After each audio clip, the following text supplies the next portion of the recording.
Hey, everybody, welcome back. This is Startup Brothers episode 10. We did it. That way, we'll see. You tell us. We're the brothers. Yeah, I know. Which way does it go these days? Still trying to figure that out with the editing. But yeah, we made it to 10. So I think statistically we've been about 90% of podcasts, but it's been over time and we're working on it. But I'm Chris Cohen. I am one of the brothers. I'm on the tech, angel, and investment side, former founder. This is Maxwell, my real brother. Am I the younger? Am I the older? We may never know, but I'm the founder and CEO of Peelaways. I invented my Peelaway bedsheet company in college and continue to navigate past a decade of starting a business. And the past decade of starting a business probably felt like a few years this weekend. So we'll dive right in. You probably saw the headlines. You probably saw the news. SVB, 40 years in the making, shut down on Friday. And basically half the VC world, which is VC funds, LPs, and startups, just what kind of makes the headlines, had their money frozen. Yeah. We actually figured out what the FDIC thing means and how it works to some extent. But basically, this entire weekend, unfortunately, everybody was freaking out. As well they should. We got, right. You should never have to think, oh, I'm using a bank. This is not a good idea, especially when it's the 16th largest bank in the country. Sure, it's not a JP Morgan or Bank of America or Goldman, but sometimes as you'll read all the tweets, you'll read all the news and all the interviews, they wouldn't bank most of the VCs, most of the founders. Oh, you raised $1 million, but you're not taking a salary, but some VC invested in you? Sure, yeah. We'll take you. So I just want to first give my wholehearted support that SVB is amazing. We'll see. They have a new CEO. They're now a bridge bank, but they were there for me when I started my dinner series. Shai Goldman, shout out to you. A lot of friends there as well. Beautiful offices in New York and San Francisco. So either way, I only have good things to say about them. Yeah. No, they've reached out constantly over the years. They were, they are the startup bank. It was almost something you brag about. We're using Silicon Valley Bank. Okay, cool. I'll wire you funds. You use SVB? Sure. Yeah. So basically, if you looked at their books like a few months ago when they came out with their earnings, they went down a little bit just because, well, tech and all investments went down. So that was kind of expected. But there were two threads. If you look at my Twitter, you can go find them. I think it's like Raging Bull and somebody else that basically said, hey, they put in almost, what was it, like 80 billion, 90 billion of long-term securities at a very low rate. So once rates increased, the Fed increased rates, they started losing, or at least didn't realize the loss on capital. And no one knows exactly why. It will hopefully come out, maybe be a docuseries, a movie. We crash, we live, we bank. The Big Short. Yeah. And so something of a bank run that we've only heard of. I graduated college in 2010, so the last time we had a bank run, really, even though there have been a lot of banks that have gone out of business, but they're regional, so we don't know they exist, was the great financial crisis, the Lehmans of the world, the Bear Stearns. No one in our generation has any idea what a bank run is or how it works, but we literally just watched it happen and probably got multiplied because it was tech related. So everyone's tweeting, everyone's texting, everybody is Slacking, everybody's WhatsApping, we're all Instagramming, we're all TikToking. And so if this was any other industry, maybe it would have been a little bit slower, a little bit more controlled, but you can see Twitter to see everyone was saying, pull out your money. No, I support it. It's going to be okay. And that was Friday, all through Saturday until Sunday afternoon when Yellen and the president and a lot of other people, the FDIC, stepped up and was like, yeah, okay, deposits, you're all good. We'll back you $250 unlimited. If you own any stock, any options in the company, you're a zero. Depositors, you're fine. We'll work it out this week. I don't know what was happening behind the scenes to actually make this happen, but you shut down the bank on the public markets. You can't trade the stock. You shut down all the accounts, and then you shut down anyone's ability to access it. And within 48 to 72 hours, like, what are these people doing? Like, what's actually going on behind the scenes? That's the only reason I want to have a movie about this, because we're all here tweeting, we're all calling founders. I'm getting emails from founders and friends saying, I can't pay payroll. It is scary, right? This is something you should never have to worry about. You have the funding. You got past the hard part. Right. Right. That was the hard part, actually getting the funding and the money. And some of these companies have revenue, they're growing, and that is really the hardest part. And then it just bye-bye. It was a spook, because now it's mostly back. It's catching up. Like, we're tech people and we want everything now. But like, the government stepping up and the bank being shut down, taken over, and then taken public again. I have no idea how that actually happens. Do you like flip a switch? Do you push a button? Like, kudos to everybody involved. Well, we're used to the crypto world where, FTX was a whole scandal. I feel like that took 2 weeks compared to the 72 hours. And we came to the conclusion, we all lost on that one.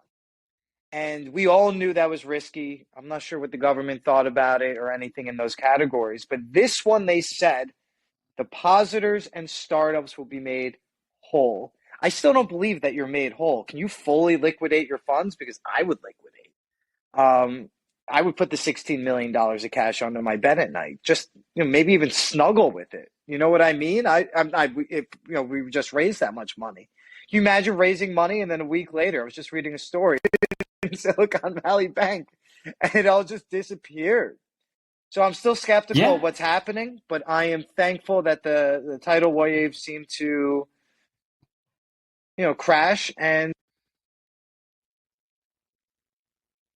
and so the idea was really to stop the contagion, because once people lost confidence in the banking system and your funding, it started spreading to other banks. And so what did they do? They shut down Signature Bank. They took it over. Maybe there's a little crypto angle there, no conspiracy theories, but basically there's no crypto banks left. But people started doing a run on that bank. And now they're trying to do it to First Republic, but they're a great bank. And they said, we have the capital, we're fine. So no more fudding it. They put a nice little backstop to try and stop the contagion of people taking their cash out. And startups, give them as much as possible.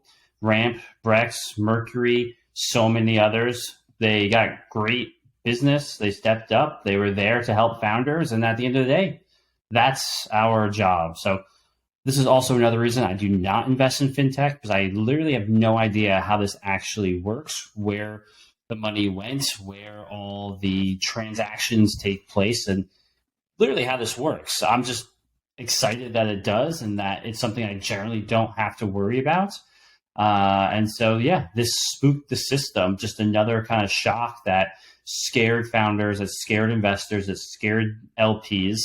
And I think it's going to, once again, slow down in the investment pace, because we're just spooked. We're already like, okay, stocks are down, boo-hoo. So like multiples are compressed. I'm not going to make as much money.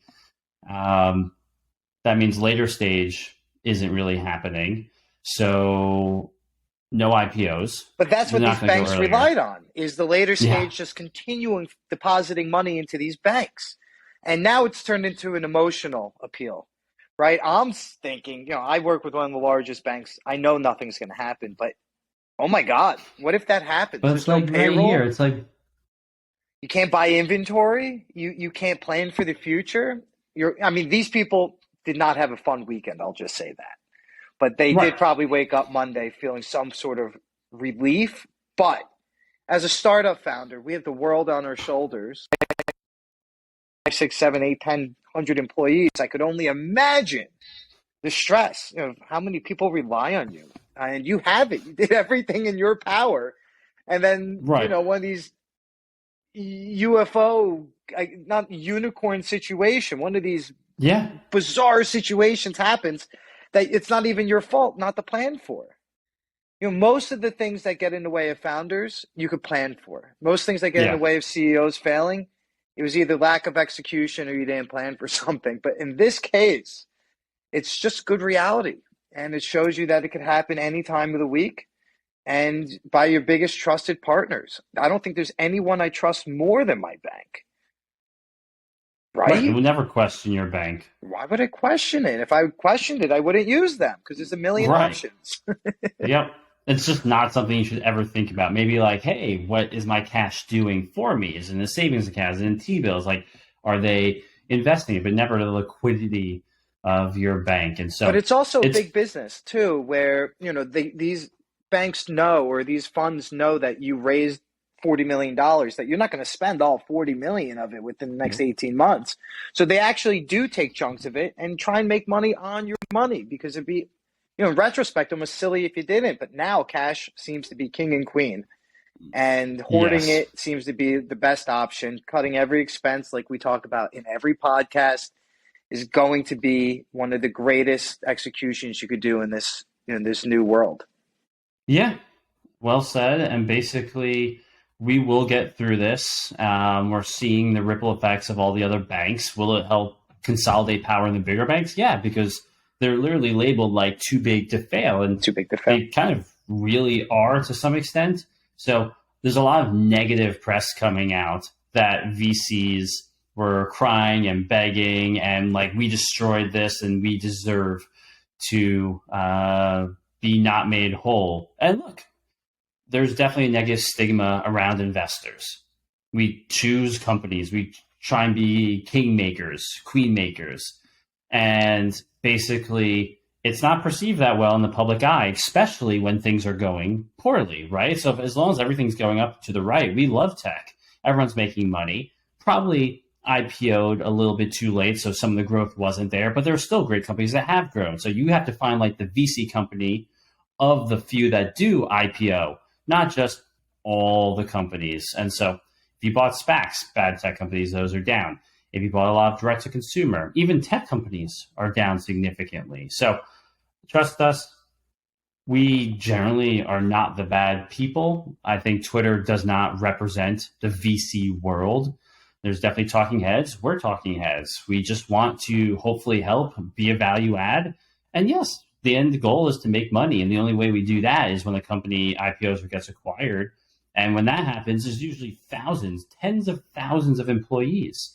So I will take zero credit for their employment, but I will take some credit for hopefully being one of the first checks in these companies and them working their asses off to help employ thousands of people. Well, the irony of this money, right? Because VC money and the money pretty much that's in Silicon Valley Bank, this is not life savings money. This is not everything you've ever worked up for. This is all of the money you worked up for. And you say, you know what? I'm going to take 5% of my assets and put it into the riskiest businesses humanly possible. That's where all this LP money comes from. You're not taking your child's college fund and putting it in, hoping to quadruple I hope it. not. Don't do that. You're saying I have 100% and I'm going to take 2.5%. And if I lose it, I lose it. But if I make any money, awesome. So a lot of this money is losable. It isn't, but not for the startups. It's not fair for the startups. It took me a road show of probably 9 months of my life trying to raise this money, trying to make money, and then continue keeping the money. We're 3 years deep into this pandemic, and I'll keep saying it. If you survived this long, you deserve to survive longer, not a bank putting you out of business because you can't put payroll and you did everything accordingly. Yeah. So, congrats to everybody who's still there. I'm sorry, and congrats to everybody who made it through this weekend. But that's the heartache of being a business owner. For the VCs, LPs, if you lose your money, I don't feel bad for you. But when it comes to, our side of the situation, we're so operating on cash flow and budgets. And if there are any hiccups and you don't hit your KPIs, it does get pretty gnarly out there. So it seems like everything is going in the rightest direction. It happened pretty quickly, but you could see how quickly. I don't know. It seemed like 74 hours. It seemed like it almost never even happened. Right? Yeah. Everyone's kind of back to normal. Now some negative press about VCs and investors, founders are now having their stories of the wires are going through. I can do payroll. So look, it was a close call. Government stepped up. The government basically saved us. I'll give them the credit. trying not to be political, I would hope any side would do this and save thousands, tens of thousands, hundreds of thousands of potential paychecks. I don't think that a lot of these companies would go out of business. They'd figure out a way, but at least for the next few weeks. So with that, basically, we will continue to follow it and see what banks can do to maintain and where the money goes, because that's what we follow. Well, that's what we have to keep an eye on. We didn't realize that it's a moving target, but it might be Yeah. and it can be. And it shows that, whether it was greed or ego at the top that created things like this or just world circumstances, it can happen. And we thought we're young. We didn't realize it in our lifetime. We kind of gave into the crypto collapses where we kind of got it because it's not real. So, No. but this is real life. This is bank. This is not crypto calls and lost all their funding and money like that. There's always funny business. But as a founder, I wake up every single morning and look at my bank account and my credit card statements. I sift through every single dollar in my business. I don't even do that in my real life. But for my business, I sift through every single penny. I canceled a subscription service today that was $29.99. And is that huge? No, but is that $29 that I can spend on my business? Absolutely. So, you want a runway, and most of these companies that had their money in these banks were just growth companies. So they weren't actually making money. In many cases, they were just spending money. Yeah, and that's another problem. And if you can't raise more, spending becomes a habit that it's hard to break, and nobody wants to have to fire and hire people. But I'm so glad. It seems like I've had many investors reach out to me. I mean, my investors were saying, if you have money in the bank, take it out now. Yep. I don't care if you transfer it to your personal account. I give you permission. It gets scary. I didn't think I'd have to wake up on Friday morning, Saturday morning to some investors I haven't spoken to in a few years reach out to me concerned about my is your bank money account. Okay? I mean, my money? Yeah, very unusual. But the bright side is everything seems to work out. This seems to weed out the bad characters. If there were any, I'm not sure. We'll find out. We'll find out, definitely.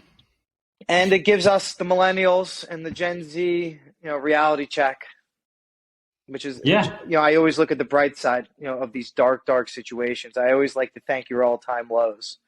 So, we'll thank this situation. From a VC point of view, you're lucky you didn't have money in that bank or any other bank that's getting affected. And I'm very thankful. Raising a fund. SVB was top of list for potentially hosting my fund. No question about it. But basically, I'll just do kind of the normal tech thing.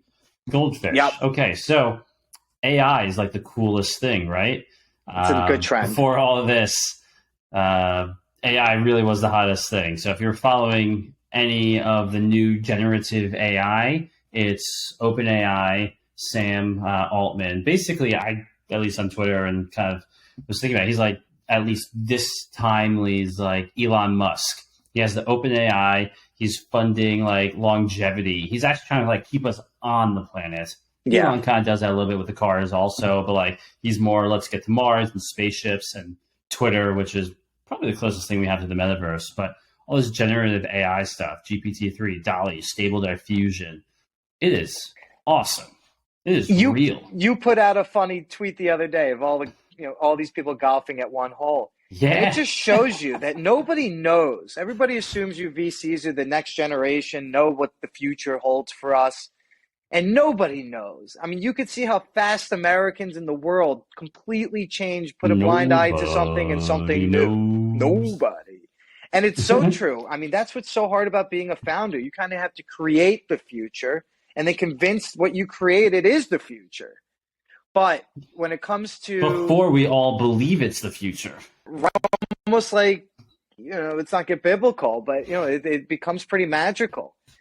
But as a founder, you're creating the future and you have to educate people that this future exists. But these AI tools are almost educating us that they exist. It's this bizarre phenomenon where I just actually used ChatGPT today, and it was awesome. It was fully saves me about 4 to 6 hours a month. I'll give it to them. And I believe it will start saving me some more time in the future. And from my understanding, there's all these APIs and connections that you could do with emails and all of this. I know one of your investments was on the bandwagon a long, long time ago. I invested in a few AI companies before it was cool. Yeah. Before it was cool, and Shout out Wizard, Hyperwrite. And it's very awesome. I mean, it does things that you don't want to do. / it kind of does things that you do, but better. Yeah, and that's the whole goal. What people don't realize sometimes is like GDP has an area for productivity. Whether AI will make that significantly faster, it basically tries to account for tech as a multiplier. And so, I'm not going to rant on crypto, but that took a lot of time and mind share away. And did it really benefit the society with all the time, money, and mind share? No, not yet. Fine, maybe useful at some point. But AI already, at least because GPT-3 kind of came out like 2.5 years ago, the first version, people got hyped, but it wasn't good enough. Now it's phenomenal. Good enough. And now it's at a point, server-wise, that you can afford it. They keep dropping the price. It's almost like Moore's law of AI is starting to become something real. And so whether you call them like wrappers, fine. Some are just like nice little to-dos. Some, as we were discussing before, can cut video. Maybe we'll use it on this one. We'll do captions, give you like the captions, the splices, the sizing.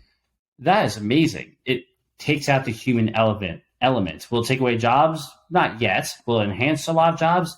Definitely, right? It will make you more efficient. You can do your job better, faster, and more effectively instead of a lot of manual processes. I feel like it's the equivalent to robots, right? The assembly line. It was all by hand, and then there's robots that come in.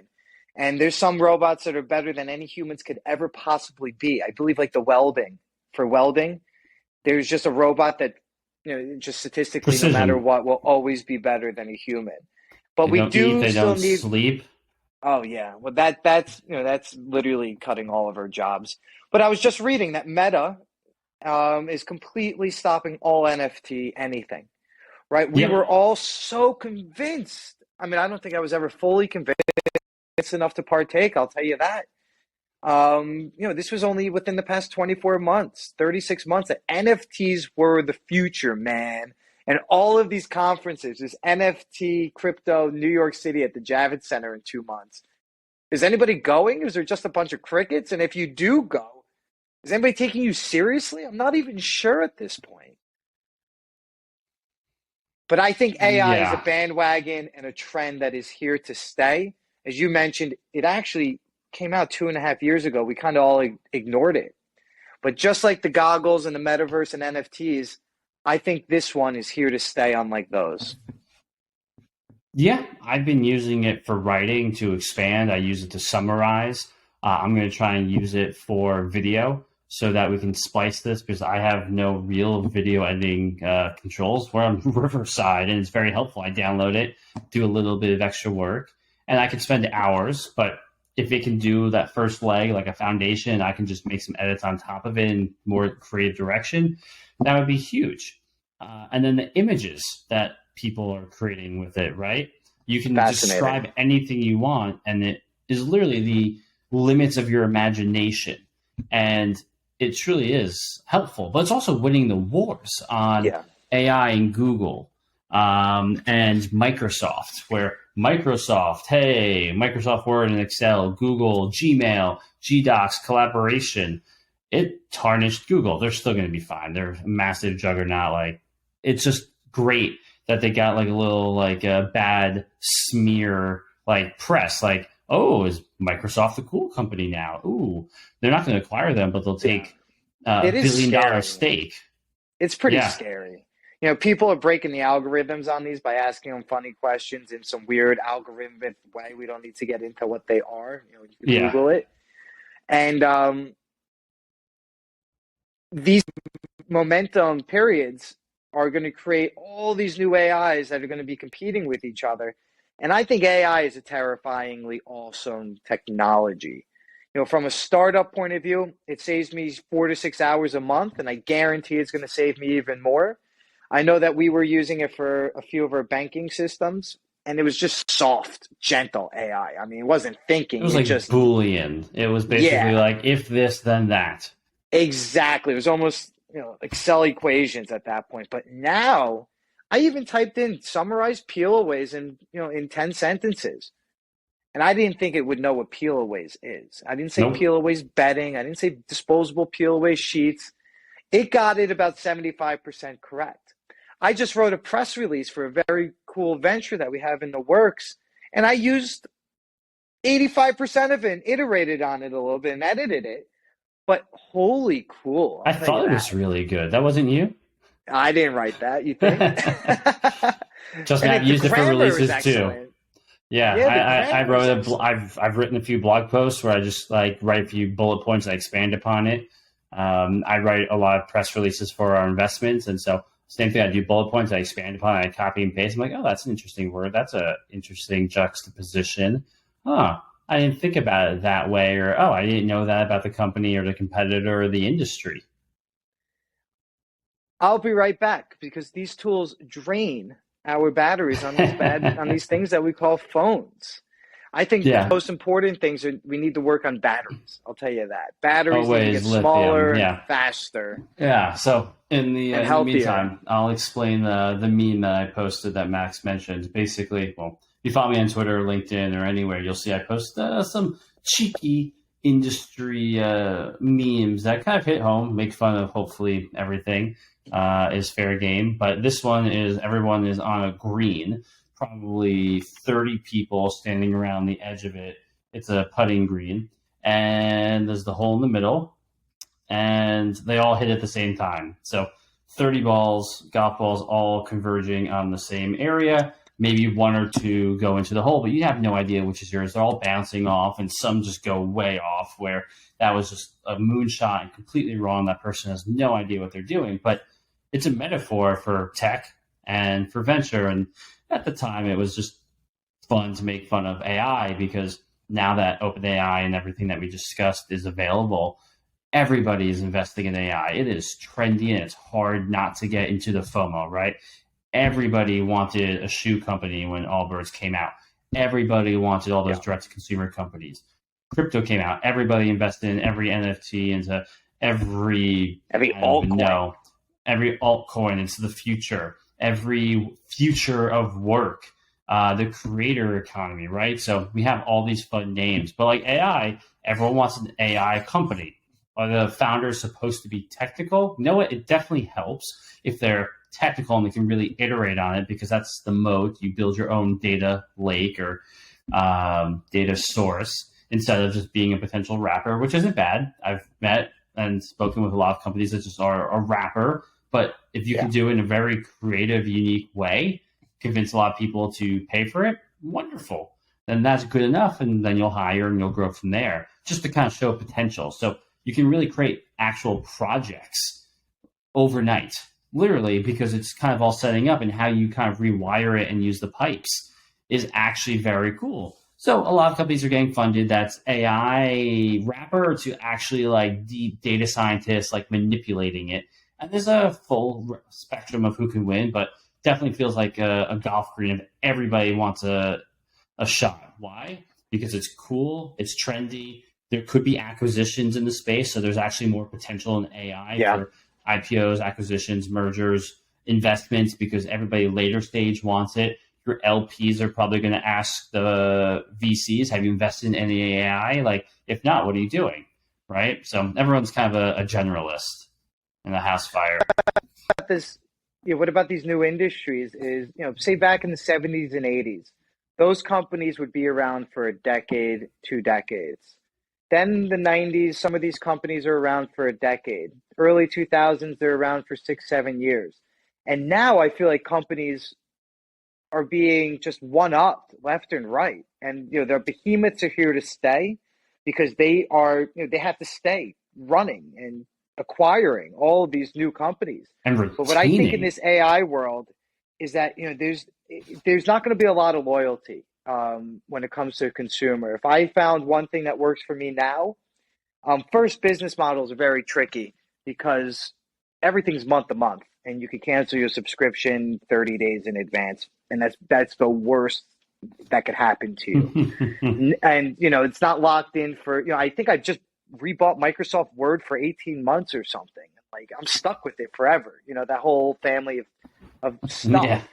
And now, I had a video editing app, I had this other app, but I just canceled them because I found something new. And it seems to be these companies are triumphing each other left and right, and that NFTs aren't even part of a vocabulary anymore. But AI is sexy. Metaverse doesn't even pop up in conversations anymore. But when we all know when Apple drops their version of it, it's going to be a topic again. Yeah.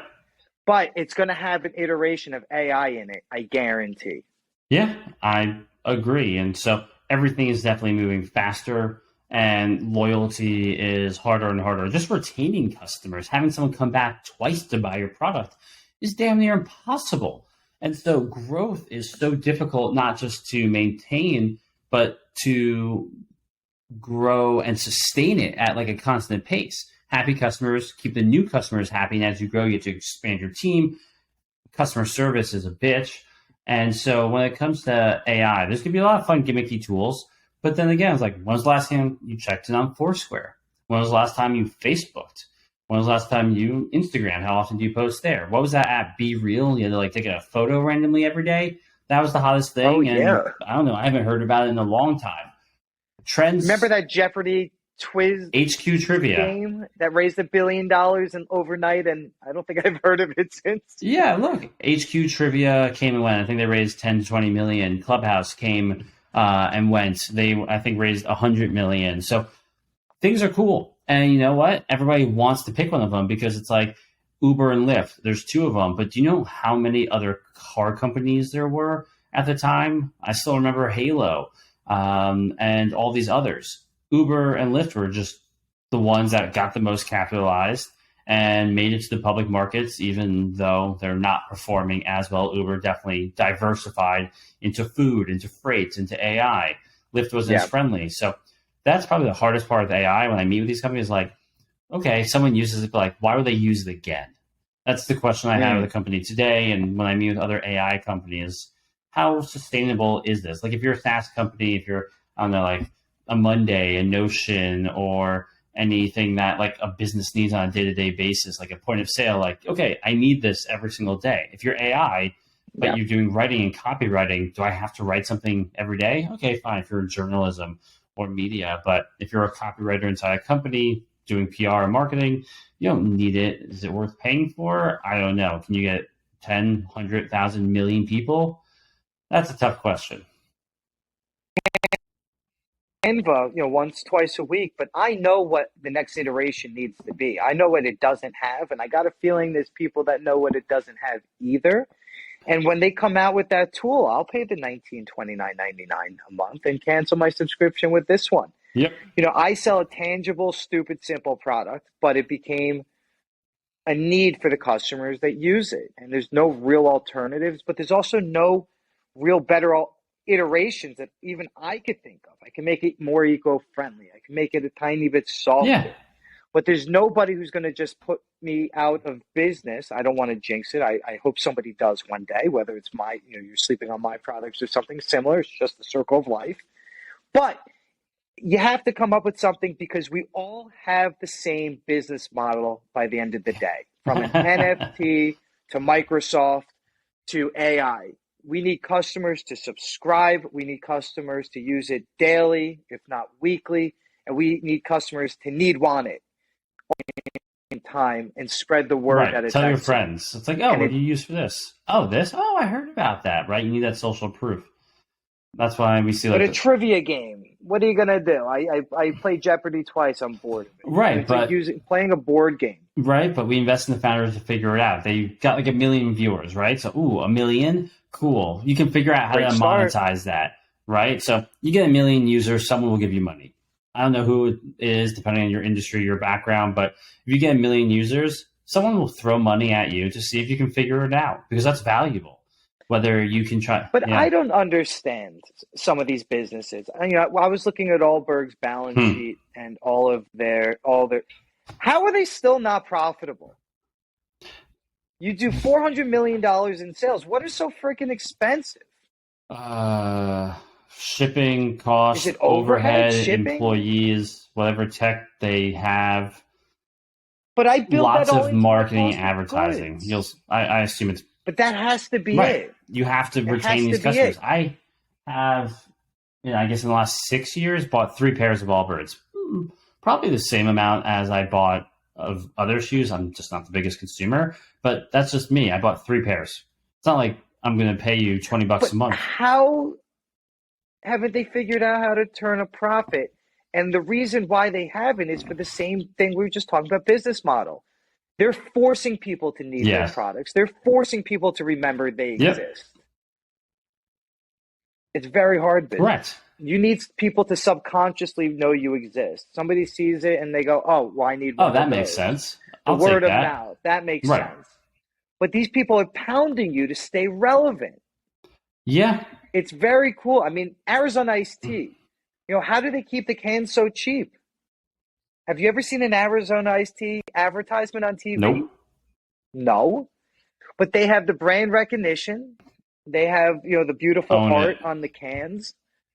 And they fully just got some weird, bizarre little brand that has been sustainable for 20 years. Yeah, it's impressive, right? It sticks with you. They don't take out Super Bowl commercials for $19 million a minute.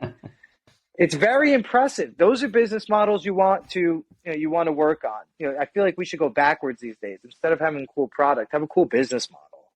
I think we're going to get back to that.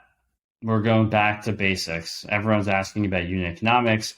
Are you going to be profitable? And they actually kind of mean, are you going to be profitable? Maybe gross margin, we'll see.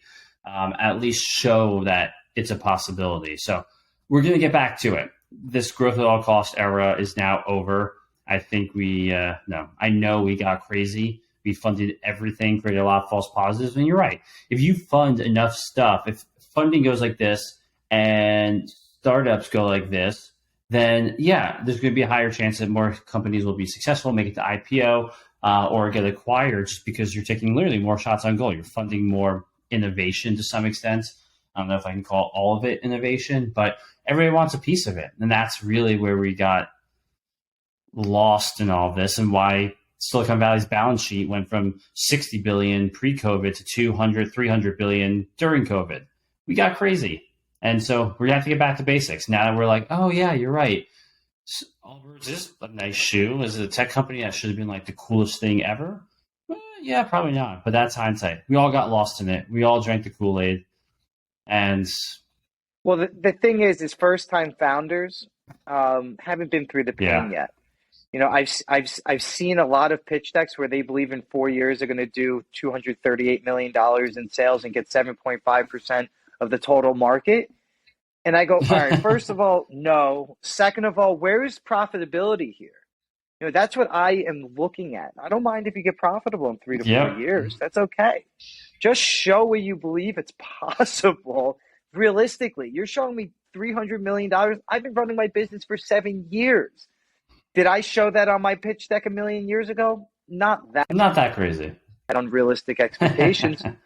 But they were realistic to me. I thought it was true. I thought I was revolutionizing an industry. Yeah. But now I've learned you could only revolutionize in hindsight.